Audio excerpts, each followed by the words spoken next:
Imagine maximizing your investment returns while minimizing your tax liabilities. Sounds like a dream, right? Stay tuned to discover how understanding the tax implications of your investments can make this dream a reality. We are GrowthSense.com. We built a platform that allows investors to buy, sell, and invest in real estate properties of all kinds, in all shapes, and in all conditions. This is going to be a deep dive into the world of real estate investment trust, REIT dividends, versus regular stock dividends. We'll uncover the key differences in their tax treatments and how they can impact your investment strategy. First, let's understand what REIT dividends are. These are distributions made to shareholders from a real estate investment trust, a company that owns, operates, or finances income-generating real estate. REITs have a unique structure requiring them to distribute at least 90% of their taxable income to shareholders annually. This makes them a popular choice for income-focused investors. But how are these REIT dividends taxed? Generally, most REIT dividends are taxed as ordinary income, up to a maximum federal rate of 37%. However, not all REIT dividends are created equal. Some portions might be considered qualified dividends or return on capital, which are subject to lower tax rates or not taxed at all. Now, let's compare this with regular stock dividends. Regular stock dividends from corporations are often qualified dividends, taxed at a maximum rate of 20% provided certain holding period requirements are met. This brings us to our first key difference. REIT dividends are generally taxed as ordinary income, while regular stock dividends can be qualified and taxed at lower rates. Another significant difference is the non-deductible portion. A part of REIT dividends may be classified as return of capital, which is not immediately taxable and reduces the cost basis of the shares.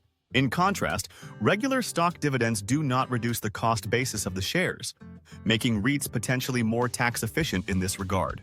Let's talk about dividend reinvestment plans, or DRIPs. Some REITs offer DRIPs, allowing investors to reinvest their dividends back into additional shares or fractional shares. While DRIPs are also available with some regular stocks, REITs often have higher dividend yields, making compounding more effective. The Tax Cuts and Jobs Act introduced a new tax deduction in 2018, the Section 199A deduction. This allows taxpayers to deduct up to 20% of qualified business income from REIT dividends. This deduction effectively reduces the top tax rate on this income to 29.6%, a benefit not available for regular stock dividends. For U.S. investors owning foreign REITs, the foreign withholding tax on dividends can be higher compared to regular foreign stock dividends due to differences in international tax treaties. Always check withholding tax rates before investing in foreign REITs to ensure you're aware of the full tax implications. Why is there a difference in the tax treatment of REIT dividends and regular stock dividends? It all comes down to the unique structure and regulations governing REITs.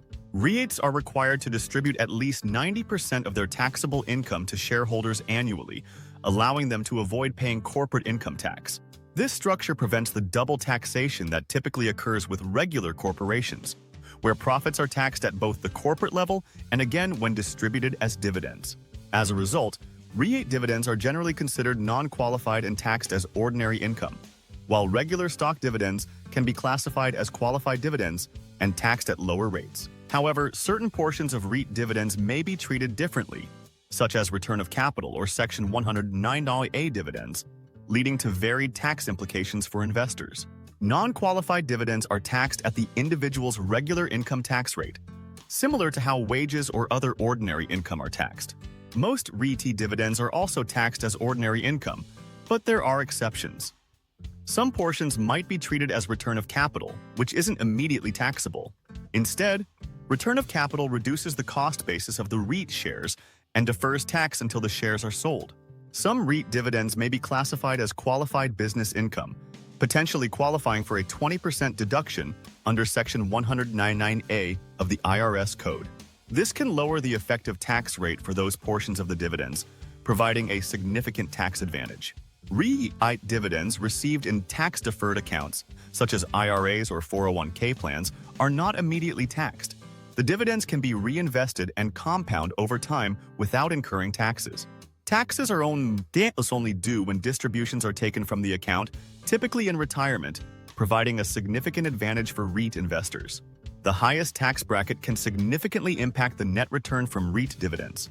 In the US, the highest tax bracket for individuals is currently 37%. Since most RET dividends are taxed as ordinary income, they are subject to this rate if the shareholder's income falls into this bracket.